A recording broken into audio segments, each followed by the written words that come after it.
Well, good evening. Good evening to everyone. Glad to have you all here. You've decided to enjoy some of this weather and some of these sights out here on the pavilion. Just a beautiful couple of days of weather that we've been having. So it's a great time to get together and talk about lakes and water and all those good things that we are so endeared to us. First of all, thank you again for all being here tonight. And thank you to our special guest here, Liz Kirkwood from Flow Water Advocates, a new name, at least in the last month or two. She's going to be presenting here in a little bit. But I thought at first, I'd like to just thank you all for being here. I'd like to recall that we have a lot of business sponsors. We have some posters up around the room. Please try to use those businesses, and as you do use them, please make a comment and say thank you for supporting ESLA and some of our work. It's pretty important. This year we're doing pretty well financially. Our membership is pretty well up to date with payments. There's still some people that have forgotten or mistakenly thought that they were already paid for this year, but we're doing pretty well financially. So I think we're going to do a few changes here come January. We really are rethinking as a board. We accept money, of course, anytime during the year, but we'd like to sort of have a greater idea, a more accurate idea of how many funds will be available to us in the early part of the year as we schedule and plan for some of our environmental projects that cost us funds. And so we're going to try to urge everyone to sort of make renewals of their memberships in January and February, so that as we put our budget together for 2026, we know what kind of money will be available and what we can pursue and not pursue. So that'll be coming up. There'll be more details of that coming up here in October and early November. We also have great support in our beverages from Shorts in the Village Market, but also Ruth, of course. Ruth Bay has been providing us with great treats for many years, and her staff of elves that help her get everything ready. So I'd really like to thank you.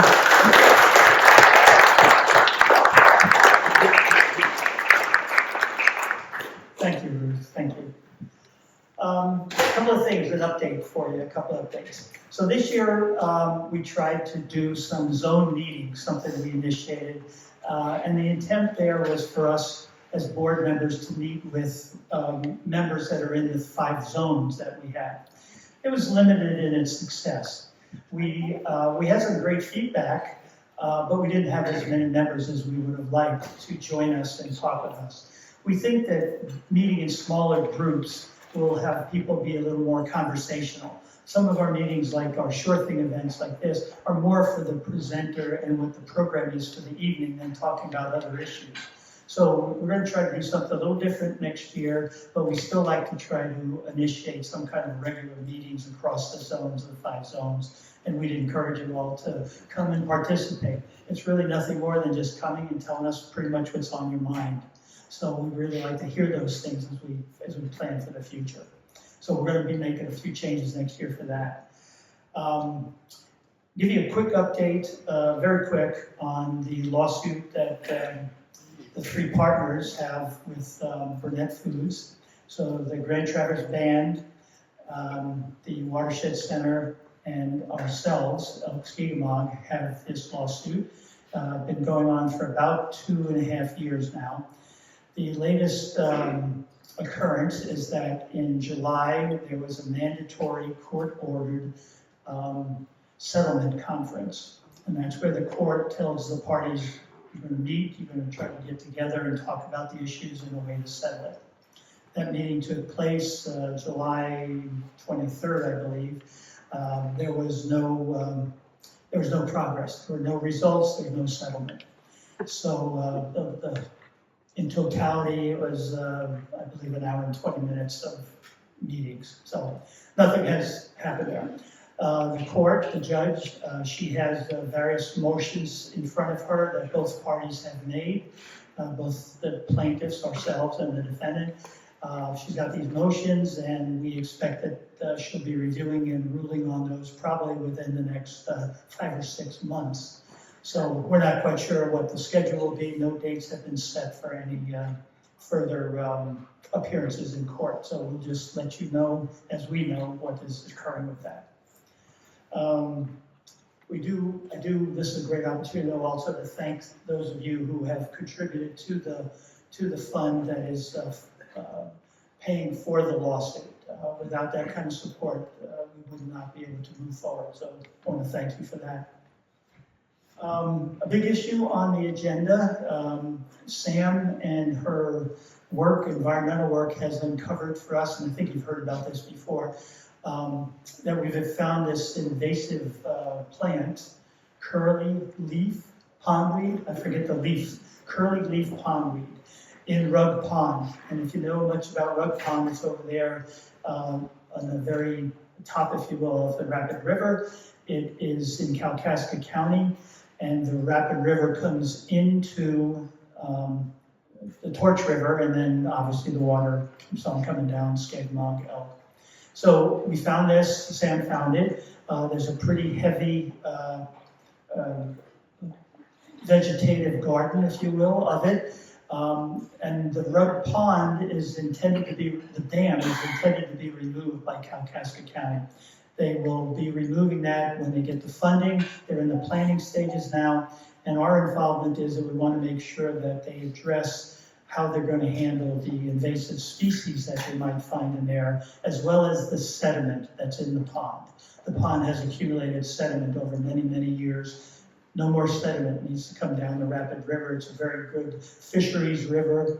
A lot of fishermen enjoy fishing there. So we're going to try to make sure that the powers that be that are working on that understand our concerns and they address them to everybody's satisfaction. In addition, we did find at the confluence of the Rapid River and the Torch River, just downstream from the Crystal Beach, if you will, there is curly leaf pondweed there that we have found. So we're going to be working with other organizations, putting a plan together for how we can address that and remove it, take care of it so it doesn't spread. But those are going to be big projects coming forward in the next year or two. We do have a need for a volunteer. We always have a need for volunteers, but this is very specific. We are looking for a public relations and communications volunteer, someone with a background in communications and with member public relations. We would like to have someone who has that expertise join us on a volunteer basis. So if you have any interest or any background like that you'd like to share with us, your talents, we would really appreciate it. So contact any of the board members or myself, and we'll try to let you know a little bit more about what we foresee the project and the job to be. So we would appreciate that kind of help. The last thing I'll mention is that we have changed the meeting agenda for September 25th, which will be our last Sure Thing event. Right now, you've probably been reading and hearing about the condition of the Bel Air Dam and also the spillway here at the Elk Rapids Dam. The Bel Air Dam is in need of major work, and the Elk Rapids Dam is in need of work on the bypass overflow facility, which really is part of Kids Pond, if you know anything about the ponds that are out here. So the culverts are leaking, and so they need to be fixed. But they're major projects. So that's drawing a lot of attention. The Record Eagle has had several articles about it. The Northern Express, I think another publication, has had an article about it. So Leslie Myers, the Drain Commissioner and Operator of Dams, that's her official title, is going to come on September 25th in lieu of Cake Sisma.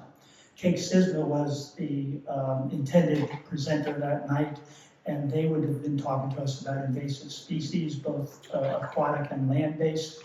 but we thought this was much more important to get it out to our members and people that are interested to know what's going on. So we've changed that around. Kate Sisman will present something to us in 2026, but on September 25th, Leslie will be here and she'll be filling us in, not only on that, but also how it's going to be paid for. So she'll also talk to us about special assessment districts, which are being discussed as a means of paying for the work that has to be done on these two structures and spillways. So I think I covered everything that's been sort of going on, at least the things that are on the top of my mind. So tonight, our presenter, as I mentioned, is Liz Kirkwood and Andy Hogarth. There's Andy. Andy is long-term director of ESLA. He's going to introduce Liz tonight. Thank you, George. It's really my pleasure today to introduce Liz Kirkwood to you. I've gotten to know her over the past several years working on a project for the state of Michigan on contaminated groundwater policy. And during that time, I've come to feel that she's a really special and impressive person. And she's going to talk about her organization and mission. I want to talk about her for a few minutes. And I want to give you a sense of her background and who she is as a person. When she was 15, she did a 30-day trekking adventure in the Beartooth Wilderness of Wyoming. As a college student, she spent a semester in Brazil. She's worked in the desert Southwest. She has a bachelor's degree in environmental studies and history from Williams College in Williamstown, Massachusetts, and a Juris Doctor degree from Lewis and Clark Law School in Portland, Oregon. She worked as an environmental attorney for a law firm in San Francisco and for the U.S. Agency for International Development, based in Thailand, addressing environmental compliance and enforcement issues in 7 countries in Southeast Asia. So you can see she gets around. And lastly, she's been leading FLOW, and FLOW is an acronym for Level of Water. And she loves the water. She's been leading FLOW in its mission to protect all of Michigan's water resources since its inception in 2011. And from some things she's written, it's apparent that even from her childhood, she gravitated to the wonders of nature and entranced by its beauty and epic scale, especially the water. So it's not an accident that she's chosen to live in northern Michigan on the shores of West Virginia. And she's dedicated her life to protecting Michigan's phenomenal water resources. Her work is not a job to her, it's a mission. She's a calm and humble person, but she's not afraid of a fight. And some have even called her the guardian of the Great Lakes. Welcome here.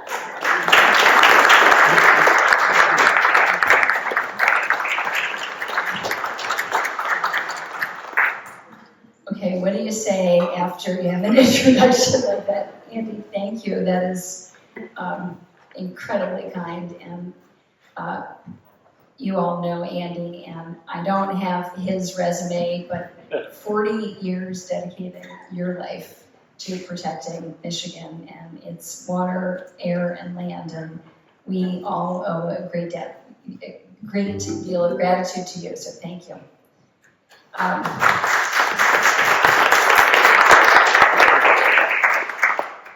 Michael told me this would be really easy. I would just flip it open and it would work, and it will. Should I shut it? Well, I just want to first off just thank all of you for being here tonight, for being part of ESLA, which is an incredible organization, and I want to congratulate you on 75 years of being committed to this place and protecting these waters. And as you know, it really takes these a very deep commitment at the local level to protect the places that you love. And just the hearing from George about all of the issues from invasive species to dam issues, you realize how extraordinary this community is. Okay. So I'll just leap in. Everybody always has technical difficulties. So I want to share tonight with you a little bit about the work that we do at Flow, and we did recently change our name to Flow Water Advocates because we wanted to really invoke the connection to all of our members, because we all need to be advocates for 20% of the planet's fresh surface water here, and it's all connected.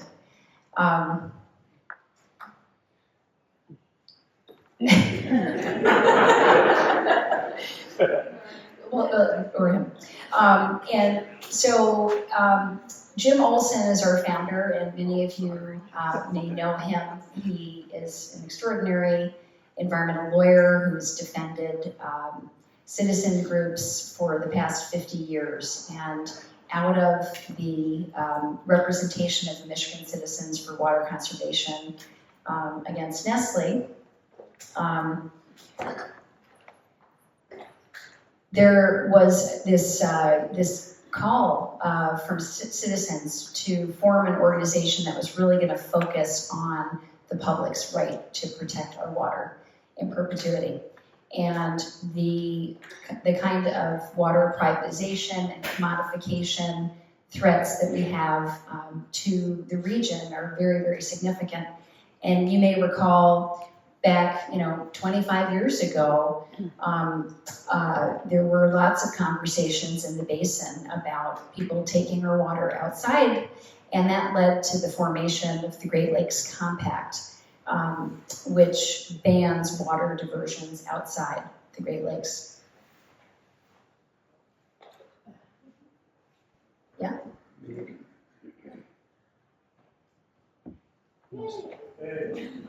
No, say okay. That's okay. We can keep going. So we really started focusing on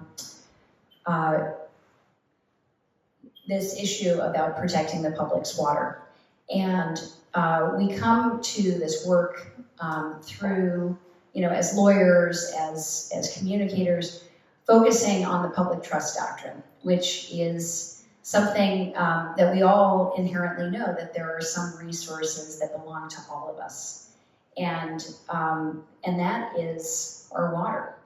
And we're very fortunate that we have this lineage that goes back to the Roman times, went to England and then to the shores here as states joined the Union, and every state is a trustee of our public waters and bottomlands. And we're still not working there. Okay. How about you take a break while he does that? Because it's very distracting. Okay. And I want people to do what you say. Okay, we will do that. I recommend some content to watch. To do a voice search, tell them my problem is Okay, I guess that means that the bar is still open.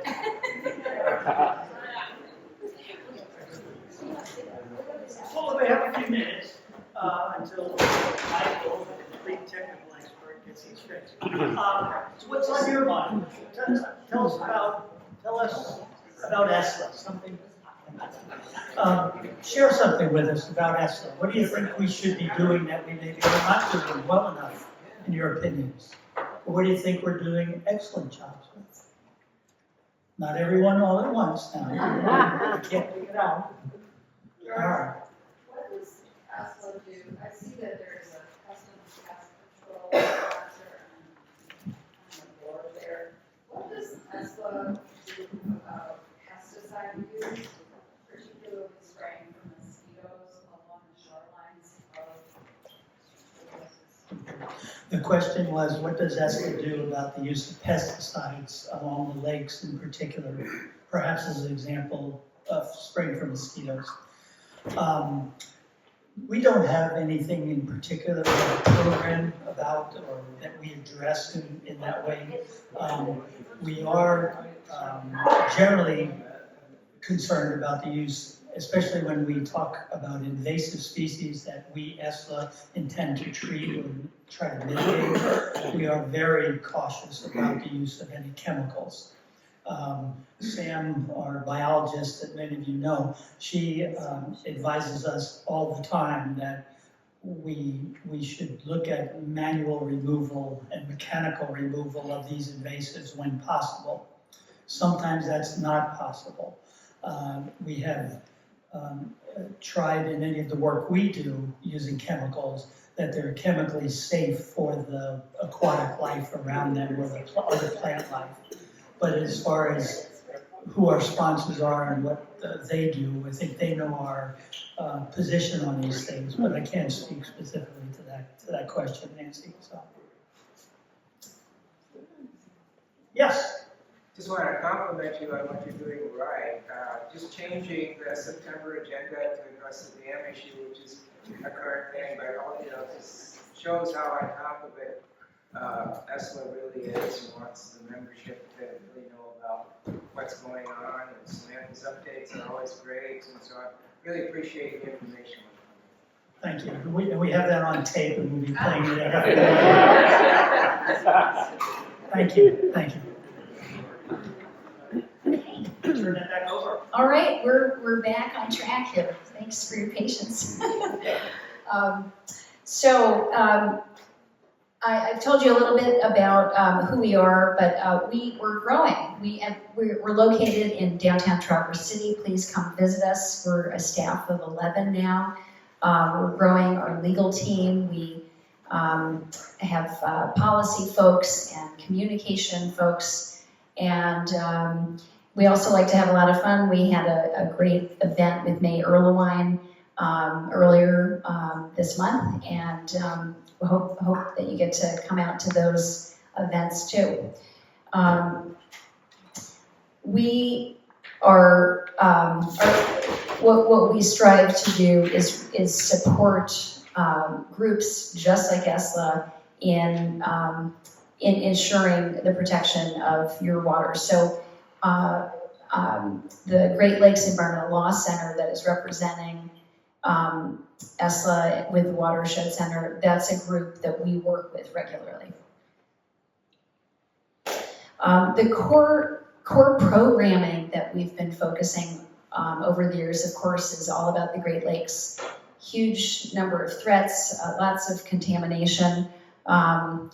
The groundwater has also been a huge priority, and I think you all understand this very well, of the interconnections between groundwater and surface water is essential, and our legal system does not treat them as hydrologically connected, and that continues to be a source of great problem. We also are deeply committed to ending factory farm pollution, which actually has a lot of connections even up here where we look out and we see how beautiful the water is. But in fact, the expansion of what we call CAFOs, the concentrated animal feeding operations, has really proliferated in Michigan. And we don't want to end up like Iowa, that has very, very polluted rivers and drinking water systems. Oh, and then, I'm so sorry. And then, of course, ensuring that we all have access to safe, affordable drinking water. And, ensuring that we do not ever see a Flint lead crisis here in the state of Michigan. All right, so I talked to you a little bit about the public trust doctrine, and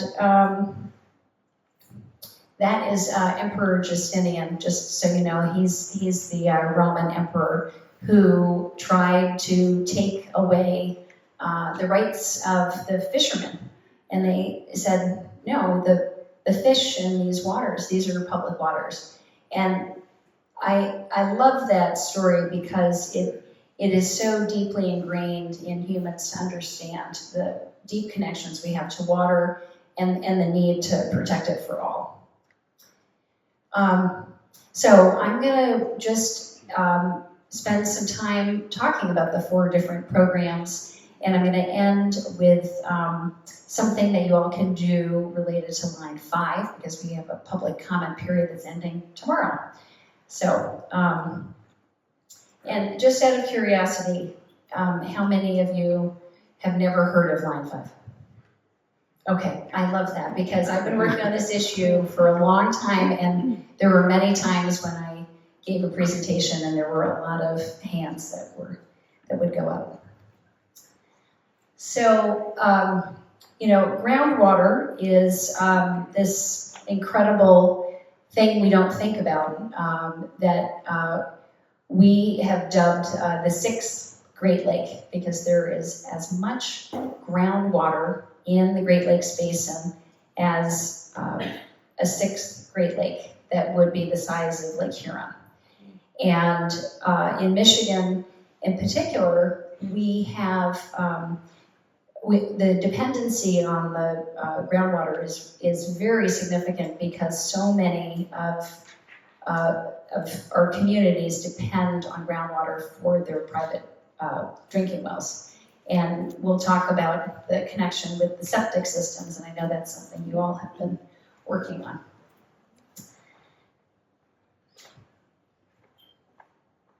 That's not very focused. Okay. I wonder why. Okay. Well, this was a great picture that Glenn Wolfe did. And I'm sure you're familiar with his art. You might see it on the Tart trails. The reason I wanted to show you this was when we first started doing work around groundwater, we were really struggling to figure out, how do you talk about something that's basically invisible, that's below your feet, and so anyway, that picture was a great image that was showing all the different connections to groundwater. So over the years, we've been working very hard.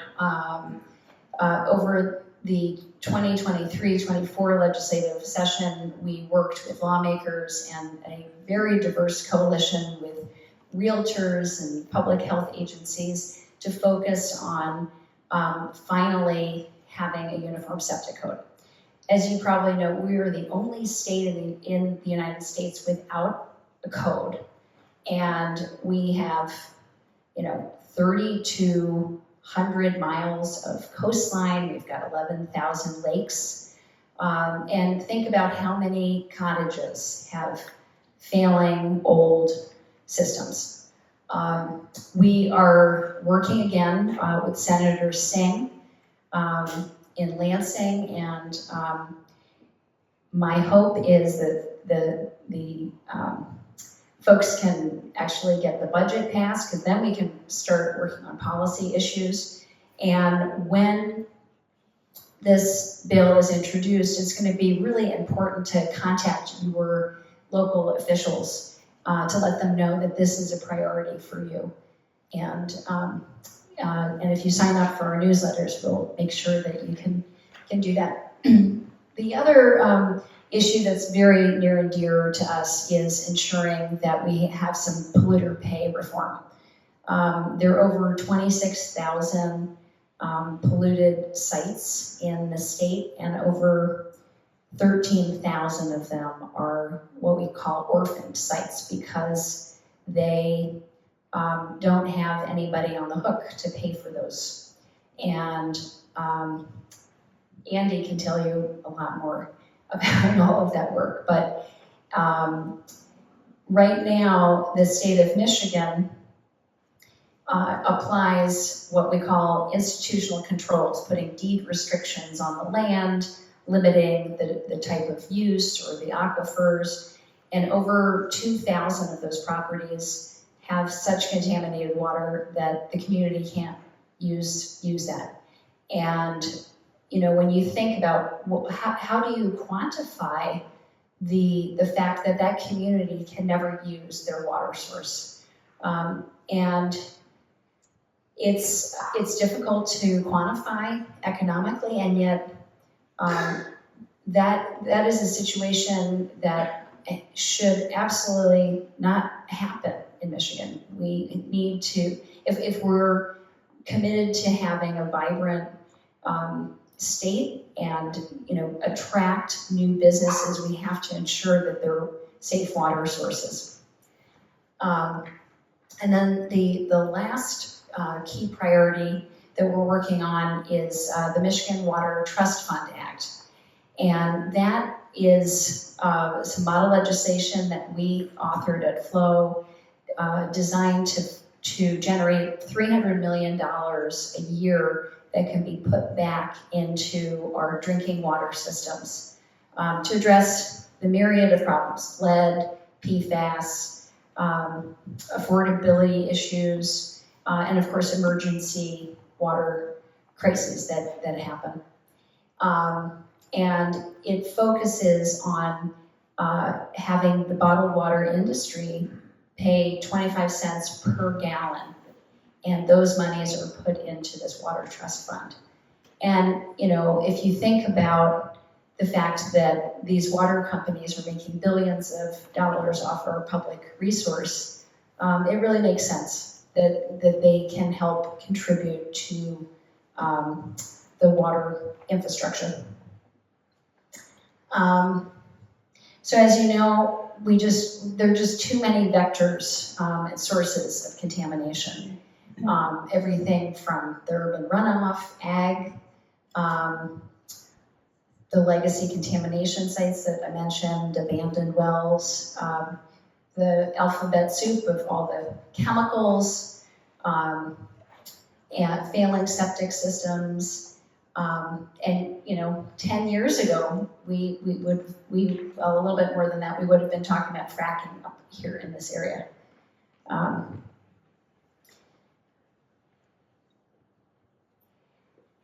So some of the, okay, there's a chart here that doesn't appear. Anyway, this is a mysterious presentation here. I wanted to just share with you the different water uses. So it's not a big surprise. Agriculture use is a huge percentage. Water needed for thermoelectric power plants, huge amount of water being used. Municipal water sources. When we think about water use, we have to think about whether or not will the water stay within the watershed. So one of the reasons that bottled water is actually, we should think about bottled water in a different way than agriculture is. We don't have the runoff and then the recharge of the agriculture, in that water cycle. What we think about a lot at Flow is the future. What are the trends that we're going to see from large water withdrawals? And right now, the data centers that are really the backbone of AI, I think is really going to be the next threat to our region. I've been writing about data centers these past couple of weeks because the International Joint Commission wants to have public comments about how should this region think about water diversions and withdrawals. And one of these hyper data centers can use between about 1 to 5 million gallons of water a day, which is a lot. Another way to think about it is every time you type in 100-word AI search, you're using 1 16-ounce bottle of water.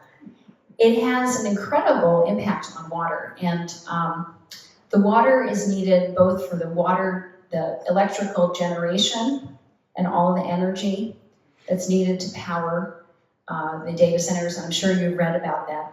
But the piece we don't talk about a lot is how the data centers also need a tremendous amount of water to cool the towers and the infrastructure within the data center. And I'm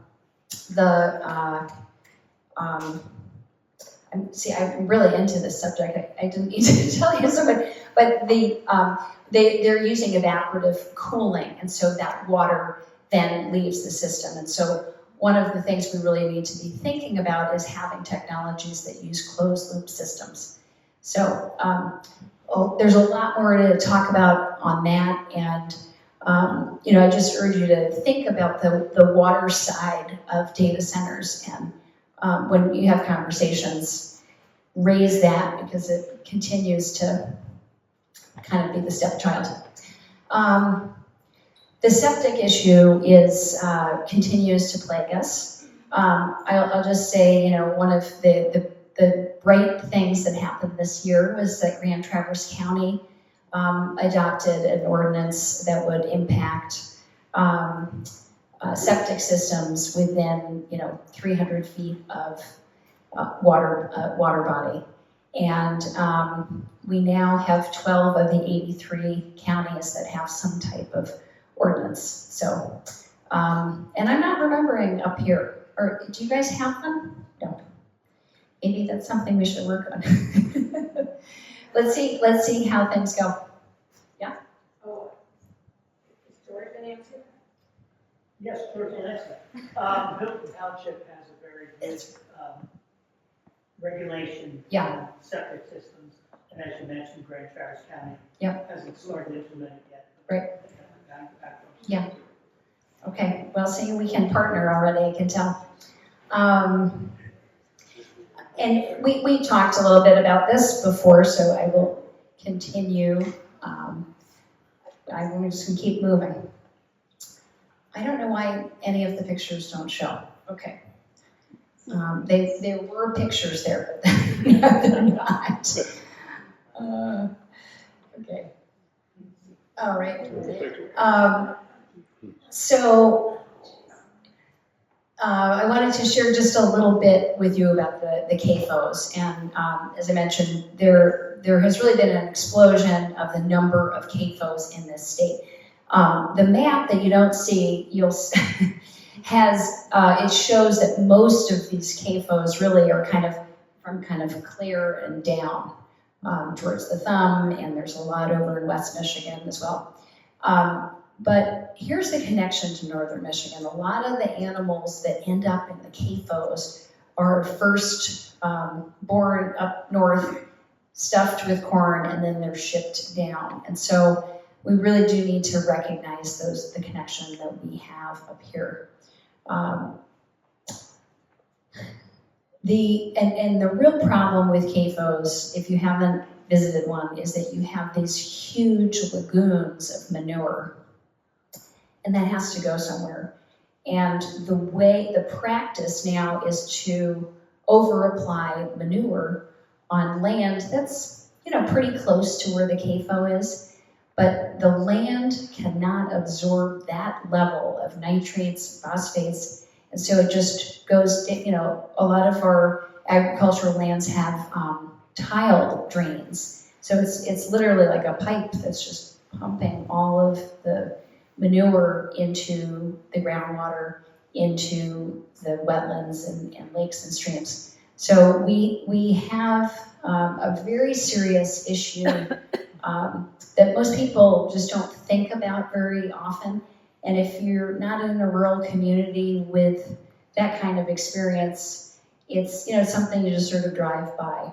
But it is it's kind of the sore spot of the Clean Water Act that we never really addressed.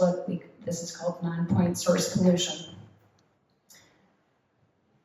And one thing that I will say is there are a number of wonderful examples up here in northern Michigan of how to do it right with regenerative agriculture. And there are just fantastic organizations like Crosshatch and Groundwork and others that are working with farmers to, make it profitable, and also to tend to the health of the soil and produce food that is, nutritious and doesn't end up poisoning our water and land. And I just wanted to mention a couple. I mentioned the septic ordinance, but we've done a lot of work with communities across the state. We have worked down in the Detroit River area near the city of Wyandotte to get a public health assessment for the BASF facility that continues to dump toxic groundwater into the Detroit River. We represented the Michigan Citizens for Water Conservation to challenge a potash mine, which is necessary for fertilizer, and because of all the groundwater contamination that they were, requesting to inject into the earth. And then in Fremont, there was a biodigester that was also contaminating groundwater, and we worked to challenge that permit. And this is just a short list from this year, and we want to be a resource for communities to protect their water. Okay. I don't have any pictures. Michael, what happened? This was a map of of line 5. I wanted to just start off by showing you that map, because when we think about line 5, it's a 645-mile pipeline, but it's connected to a much larger system. It's part of North America's largest pipeline system, and that Enbridge, this Canadian-owned pipeline company, operates. And as you know, they have pipelines all around the Great Lakes. And what is interesting to just historically, this pipeline was built in 1953. Bechtel engineers and the company, they said, the Canadian Shield north of Lake Superior is granite, and it's really tough to build pipelines up there. So let's just cross the UP, and there's just this inconvenient water body, and we'll just stick the pipeline there.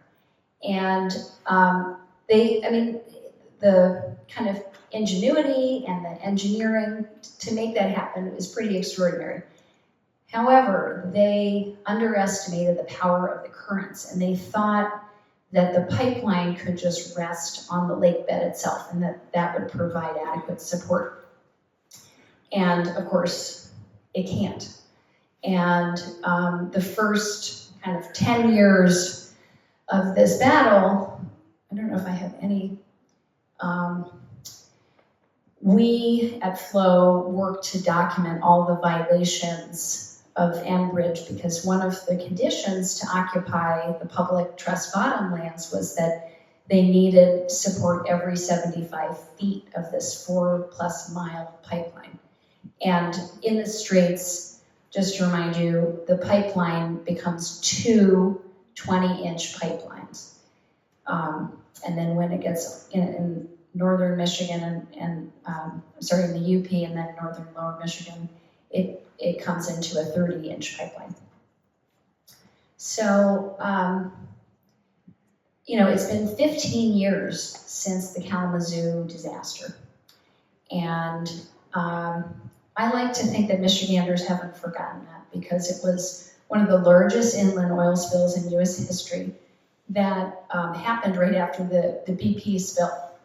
And so it didn't get as much attention as it should have, because this really was a systemic organizational failure where they took over 17 hours to respond, and were ignoring all of their internal systems. And it took just an ordinary person to be calling 911 to alert the officials, and then for them to finally shut it down. That section, that 40-mile stretch of the Kalamazoo River should never have been contaminated. And this oil is the tar sands from Alberta, and it's really viscous. And so in order to put it in a pipeline, you have to add the volatile organic compounds.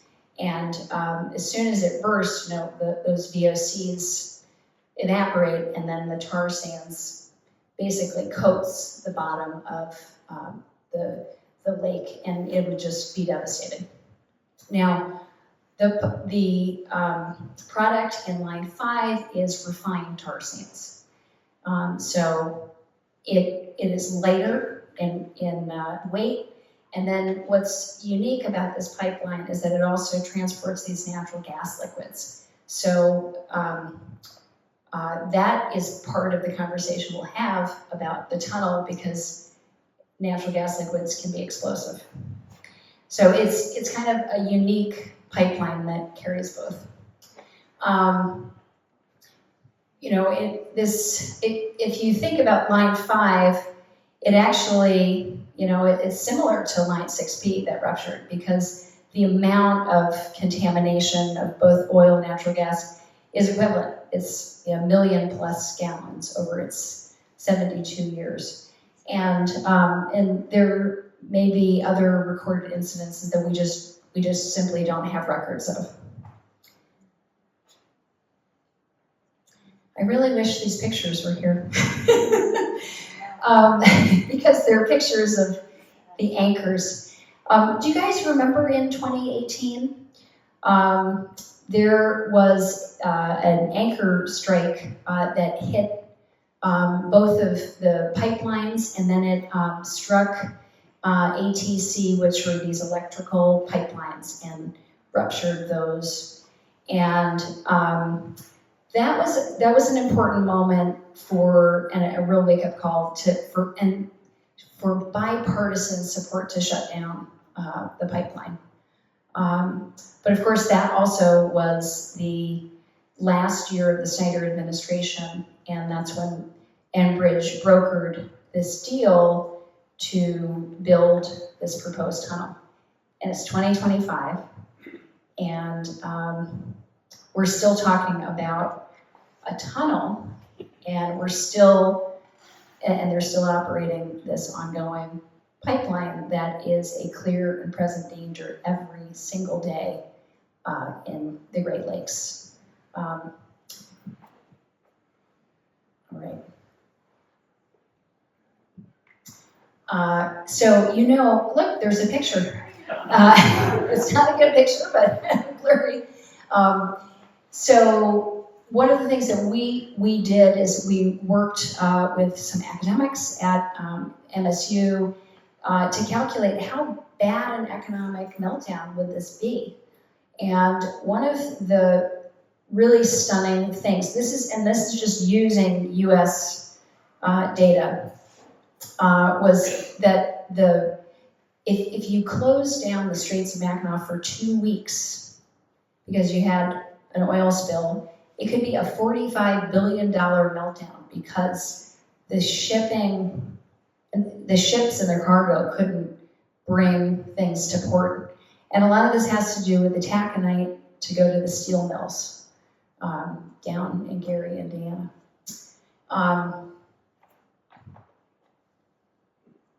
So I'm going to just wrap this up with something that you can do. The tunnel there are public comments from the state agency. In June, we just dealt with the Army Corps, the federal side of the tunnel permits. But this is really the last gasp, I would say, for the state of Michigan to figure out the future of this pipeline. because remember, Enbridge wants to have its cake and eat it too. And what I mean by that is they want to continue operating this dangerous pipeline, and their proposal is to build the tunnel underneath the existing pipeline into not bedrock, but into karst formations that have methane in it and that are considered very, very poor rock quality, that most engineers would just tell you you would never ever, take a tunnel boring machine and put it under there. I want to open things up to questions, and I'll just say we have extensive information about the tunnel, and I encourage you to take that, sign up for our newsletter, and anyway, I think that's where we should end some things. And you can see the last thing is all about you guys joining, a local watershed association, because I really admire all of the work that you do, because you are doing the work. You're making this area healthy and protected, and really grateful for these kind of partnerships and opportunities to speak with you. Thanks.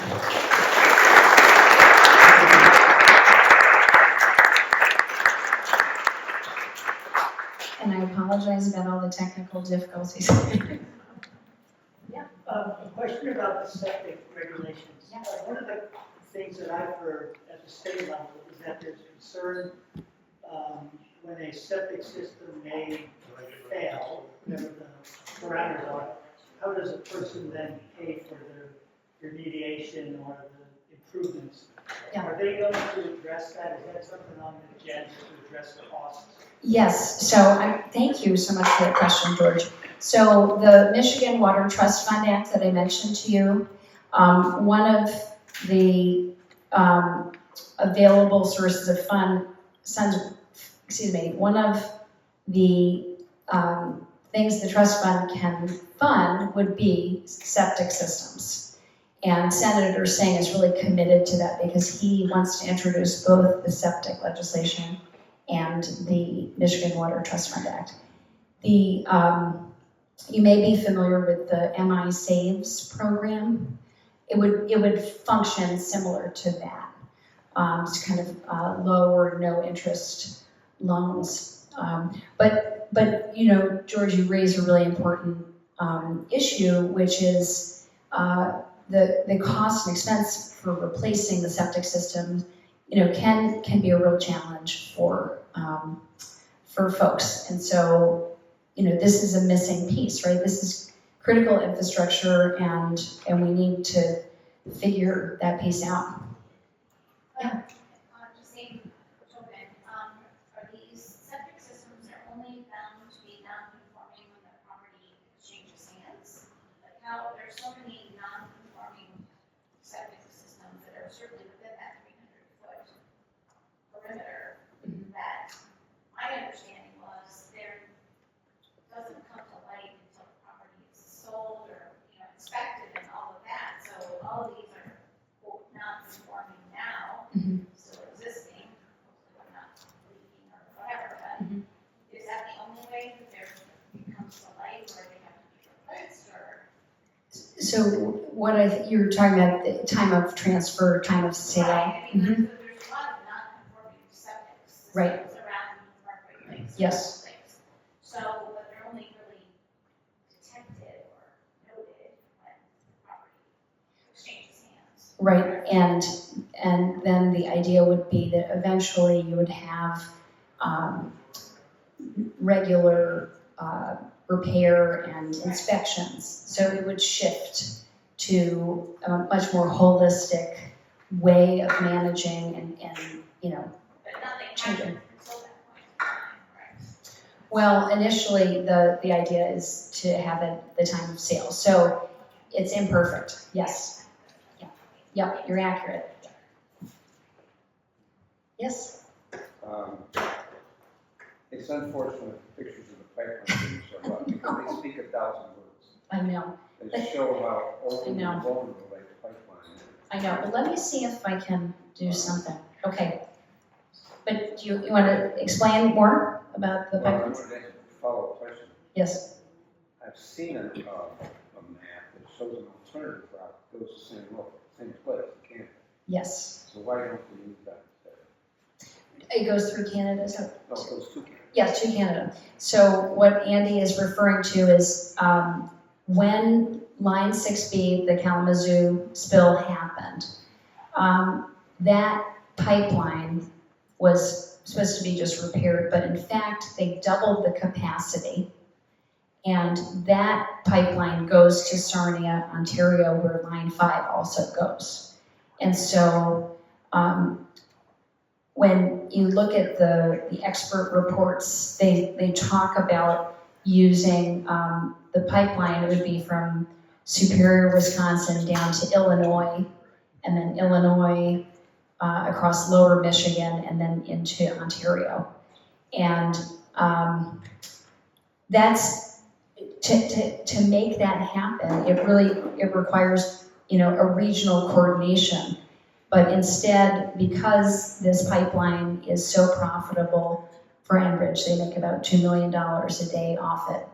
They just don't want to stop pumping oil, and they don't want to have conversations, right? They're not. It is about money, and so they're not concerned about stopping. And and I'm sorry we didn't have more pictures and more time, but in Wisconsin, in the section where the pipeline goes through the Bad River Band, that case went to trial.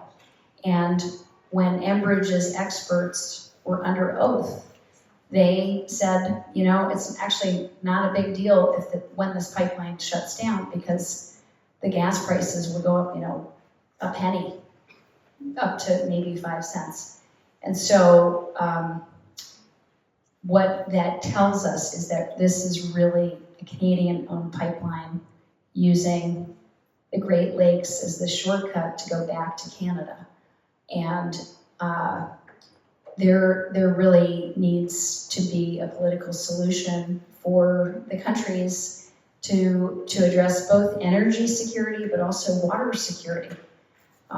Remember, 25% of Canadians get their water from the Great Lakes, and an oil spill would be a disaster in Lake Huron and Lake Michigan, and it's a complicated issue, and also it's a very simple issue. So, yeah. Is there any benefits for the state of Michigan to have this pipeline go through the state? There are some, but it's pretty de minimis. And what I mean is that less than 10% of the product stays in the state. The pipeline, only starting in the 1990s, started bringing the natural gas liquids to that's used in the Upper Peninsula. And Enbridge has spent years trying to manufacture this case to say that everybody in the UP is going to freeze to death. Well, that's just not true. They have natural gas points on the eastern and western side of the Upper Peninsula, and the natural gas is shipped as propane. And then of course there also are property taxes. So some of the UP counties have been concerned about what would happen. But when you plan for a decommissioning, that's part of the calculus. How do we ensure that there is some revenue for counties, especially in the UP? But the other part of the argument would be, who's going to go visit the Upper Peninsula after there's a massive oil spill? I don't think, we're thinking about economics in the right way that way. Quick question. How is line 6 that goes to Sarnia? Yeah. Where is the pipe that goes through the Great Lakes down there? And how do they manage that? Yeah, Because it has to go through right. somehow.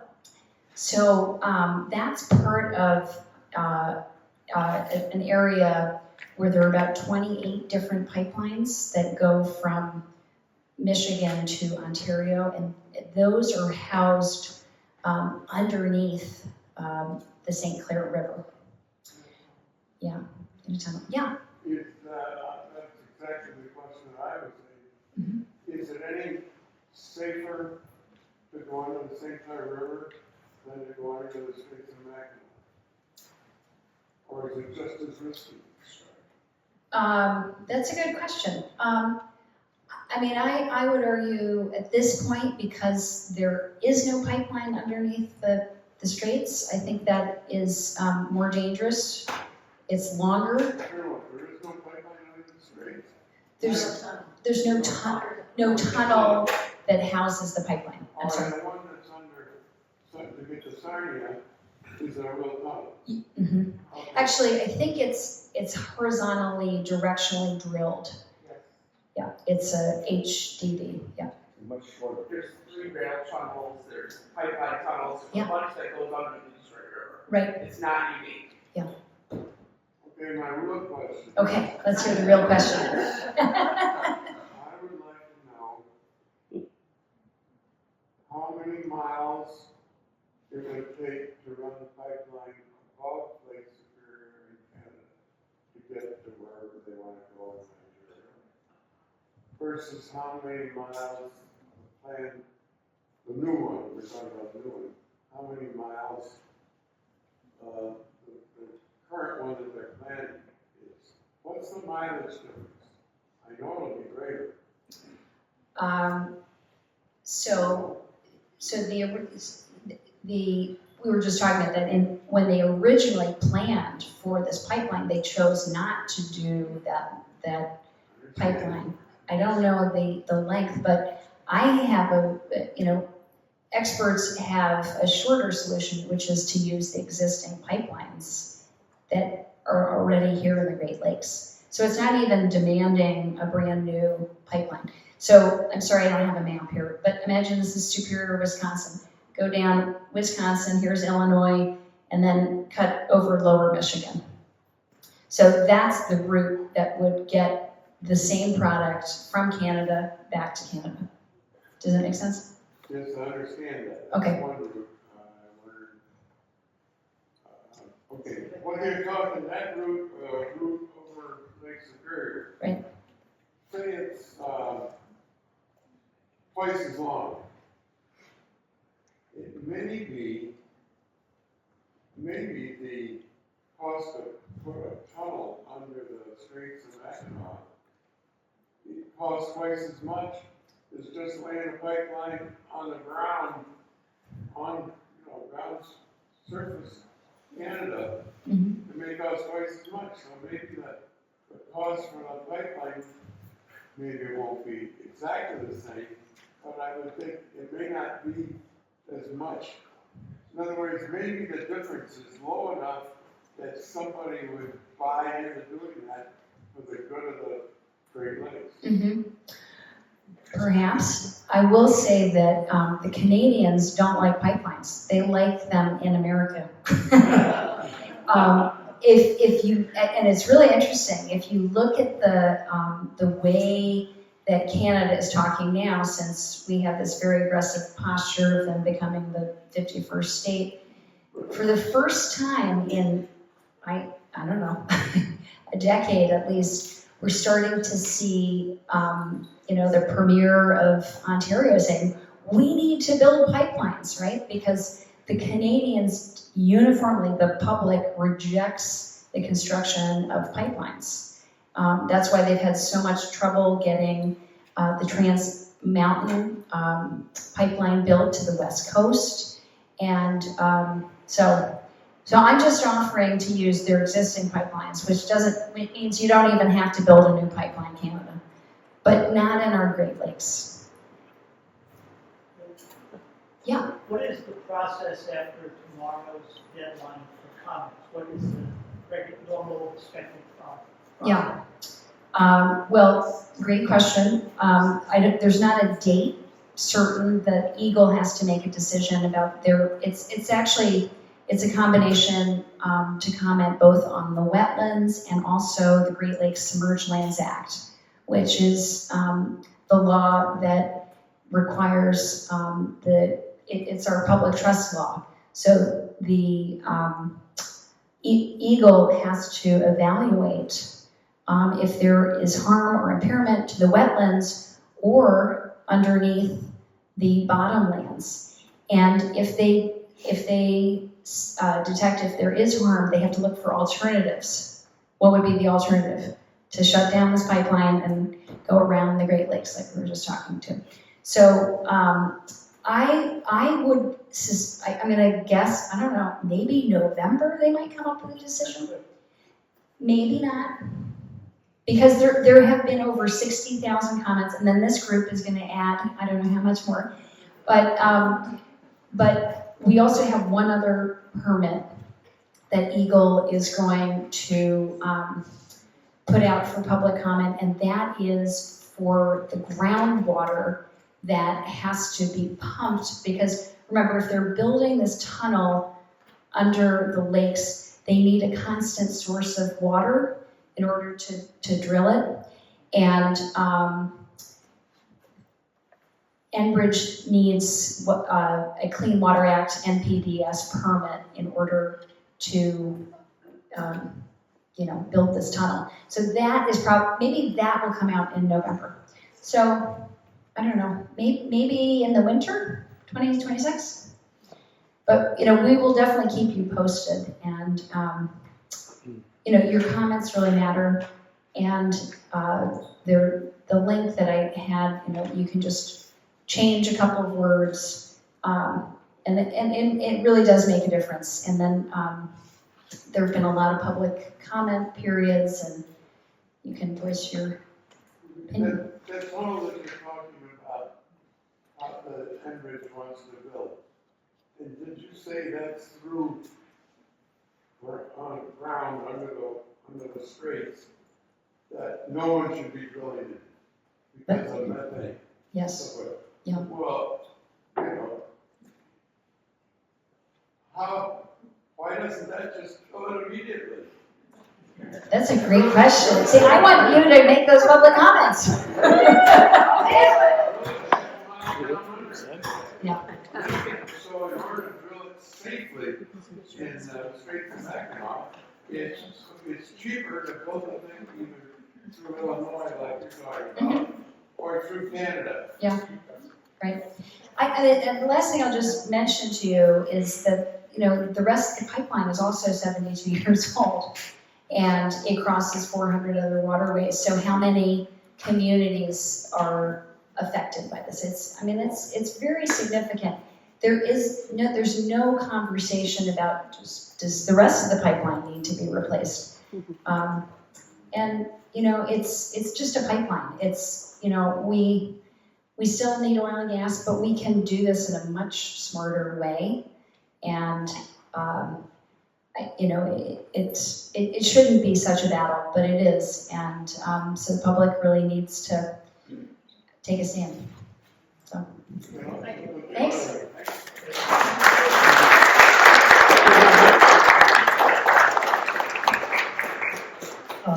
The comment that you just made, Liz, about there should be some conversation about these other possible effects.